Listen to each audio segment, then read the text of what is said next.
je pense que leur grand rabbin a bien fait de dire ça. D'un côté, on nous demande tout le temps, à l'État d'Israël, il faut convertir plus, il faut convertir plus. C'est comme l'histoire du plombier, avant de commencer à réparer la fuite d'eau, couper d'abord l'arrivée d'eau dans l'appartement. Ça sera beaucoup plus facile de réparer les problèmes. Pour l'instant, on se fait surmerger de personnes qui ne sont pas juives d'après la halakha, et on nous reproche de ne pas convertir suffisamment. Rav Mamou, on vous retrouve ?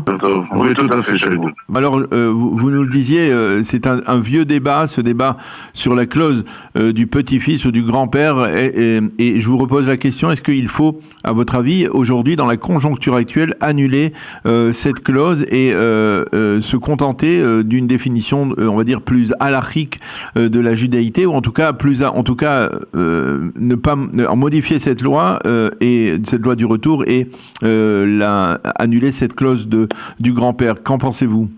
D'abord, c'est pas plus halachique. Oui. Parce que même si on la change et on définit qu'une personne est juive, si son père est juif, c'est quoi être juif, c'est quoi être israélien ? Il y a des questions que le peuple doit se poser. Et cette question a déjà été posée par Avner Shakir en 76. Il a même écrit un livre là-dessus en allant voir différentes personnes, pas seulement des rabbins, des écrivains, des penseurs, des comédiens d'un peu de tout le pays, et essayer de définir comment chacun se définit comme juif. Et je voulais montrer que d'abord ce problème-là, nous-mêmes on l'a vécu au Beth Din en 98. On a été à l'époque monsieur Eliakim Rubinstein, qui était à l'époque conseiller juridique du gouvernement, et on s'était rendu compte d'un acte que nous avons fait. Nous avons converti une femme d'Éthiopie qui était au seuil de la mort, et on s'est dit, bon, elle voulait se faire enterrer près de son mari, il n'y a pas grand-chose, on peut pas tellement lui demander beaucoup de choses, elle était déjà en état physique pas très bon. Et ce qui s'est passé après cette histoire, c'est que je me suis rendu compte qu'on l'a convertie, mais que lorsqu'une personne se convertissait, elle envoyait ce qu'on appelle la Théouda Tamara, c'est-à-dire le passage changement de statut qu'une personne qui était venue non juive comme juif en État d'Israël, et elle a fait monter derrière elle 119 personnes d'Éthiopie qui n'étaient pas juives du tout.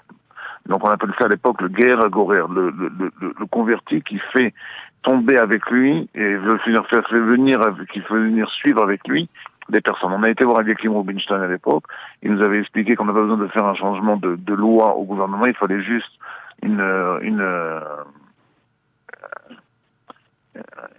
un conseil du conseil juridique du gouvernement, et effectivement on a annulé déjà le guerre à Gorer. Donc ça ressemble tout à fait à ce que vous venez de me poser comme question par rapport au Seif Hanech, de savoir est-ce que oui ou non on prend les petits-fils des juifs et on leur donne la loi du retour. C'est-à-dire qu'il faut comprendre qu'aujourd'hui, depuis 90, la plus grande majorité des petits-fils qui montent en Eretz Israël, dans la terre d'Israël, qui font leur alia, ne sont pas juifs d'après la halakha. Donc c'est des gens qui viennent en Israël, c'est des gens qui veulent, après une petite partie seulement, veulent se convertir parce qu'ils ont compris qu'on peut vivre en Israël sans être juif. Au début, en 90, de 90 à 2000, les gens ne comprenaient pas ça, ils pensaient qu'il fallait à tout prix être juif. Et là, les gens en songeaient, et maintenant ils ont compris qu'on peut, dans l'État d'Israël, on est un pays qui est très ouvert à tous les courants de pensée, et les gens décident de plus se convertir. Et on se crée aujourd'hui dans l'État d'Israël,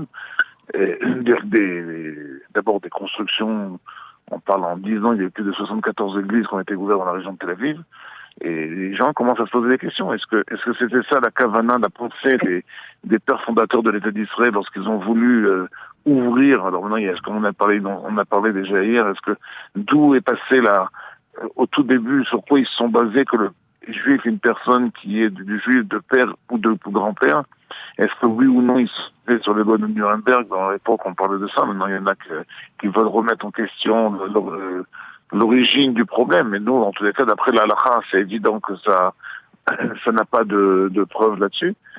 Mais moi, je pense que leur grand rabbin a bien fait de dire ça, parce que d'un côté, on nous demande tout le temps, à l'État d'Israël, il faut convertir plus, il faut convertir plus. C'est comme l'histoire du plombier, avant de commencer à réparer la fuite d'eau, couper d'abord l'arrivée d'eau dans l'appartement. Et ça sera beaucoup plus facile de réparer les problèmes. Pour l'instant, on se fait surmerger de personnes qui ne sont pas juives d'après la halakha, et on nous reproche de ne pas convertir suffisamment. Est-ce que la conversion est une solution à la réparation des erreurs de la loi du retour? Je pense pas. Une personne qui veut se convertir et rentrer sous la doucha du peuple juif est toujours le bienvenu. On a eu les plus grands maîtres d'Israël qui venaient des convertis, comme le Rabbi Akiva, comme la femme de Moshe. On peut trouver ça à Kolos, et je peux aller avec des dizaines de représentants qui aujourd'hui ont une place dans le monde de la yeshiva. Mais là, je pense qu'ils ont fait une erreur, parce qu'ils se rendaient pas compte quel était le nombre de personnes qui décident de faire leur alia et de monter en Eretz Israël. Aujourd'hui, il faut comprendre qu'au port de l'État d'Israël, il y a une demande qui est énorme de pays. Pas plus tard qu'hier, du Sénégal, des gens m'ont contacté, ils me disent nous sommes descendants d'Israël, j'ai fait une conférence en France la semaine dernière, ils ont entendu parler de ma conférence, ils veulent maintenant quand vous venez chez nous. Et il y a la même chose en Madagascar, la moitié de l'île de Madagascar, qui est une île, une ancienne colonie française, se revendique comme les descendants de Aaron. Donc si on va comme ça, on va se retrouver bientôt avec la moitié de la planète qui se définit comme juive. Donc il faut comprendre que l'État d'Israël doit se protéger elle-même, de savoir comment définir qui est juif, qui a le droit de revenir dans l'État d'Israël. Mais il y a certains juristes, certains observateurs israéliens qui affirment que aujourd'hui, modifier la loi sur le retour risquerait de susciter la colère de la communauté internationale. On dit qu'aujourd'hui, cette loi du retour, si on la remet sur le tapis, si on en reparle ouvertement, eh bien, ça risque de faire de l'État d'Israël un État d'apartheid qui fait une distinction entre ses citoyens juifs et ses citoyens non juifs. Finalement, ne vaut-il pas mieux de laisser ce dossier, cette pomme de terre, on va dire, brûlante, tranquille, plutôt que de susciter à nouveau un grand débat autour de cela? Vous savez, tout ce qu'on fait en Israël, puisqu'on est le cœur du monde, et tous les yeux des nations sont braqués sur nous, on peut se poser la même question par rapport aussi à la définition de la frontière israélienne. C'est un sujet brûlant, il vaut mieux pas en parler. Et je pense que cette définition de qui est juif, quelles sont nos frontières, quelle est notre capitale, c'est Tel Aviv, c'est Jérusalem, ça aussi c'est un sujet brûlant. Je pense que les nations du monde, ils ont suffisamment de quoi se reprocher.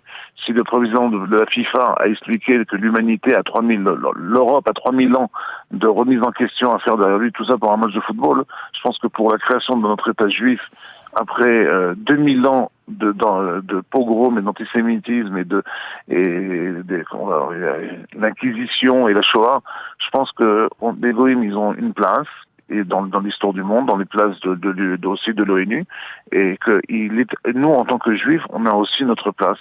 Et que notre place, on l'a pas reçue par chesed, par miséricorde, on l'a reçue parce qu'on fait partie des nations de la terre, et que nous avons le droit aussi de notre autodétermination. Lorsque la France va décider que la Bretagne, ou le Pays Basque, ou la Corse fait partie de la France, ça aussi, on veut dire il faut pas oublier qu'en France, il y a des revendications. La Guadeloupe aussi, ils veulent avoir leur indépendance. Pourtant, le gouvernement français, il sait très bien décider quel est son pays, quelles sont ses frontières, et comment il s'autodétermine lui-même. Je pense qu'il est temps qu'on grandisse. On n'est plus un État comme si on était un petit enfant de 8 ans qu'on regarde toujours derrière papa et maman, voir s'ils sont derrière nous et s'ils nous suivent. On a dépassé notre 70e année de la création de l'État d'Israël. Le peuple juif a beaucoup évolué sur terre. Aujourd'hui, on représente, au prochain, avec l'aide de Dieu, il y a eu un changement, que même la longévité en Eretz Israël, même la joie de vivre en Eretz Israël, on fait partie des 5 nations du monde. Il y a eu des tas de sondages qui ont été faits à travers les nations. Je pense qu'il existe un moment où il faut aussi savoir poser des questions qui sont difficiles. Ce n'est pas une question que l'ONU doit se poser, c'est une question que nous-mêmes, nous devons nous poser. Maintenant, sachez une chose, que si nous avons un doute en nous-mêmes, ça renforcera bien sûr les nations du monde de nous attaquer. Toujours, n'oubliez pas, comme on voit dans la sortie d'Égypte, lorsque les enfants d'Israël sont sortis d'Égypte en Israël, dès qu'il y a eu le safek, dès qu'il y a eu le doute, Amalek nous a attaqués. Les nations du monde ne prennent pas leur force chez eux, mais ils prennent leur force dans notre doute qui existe dans le peuple juif.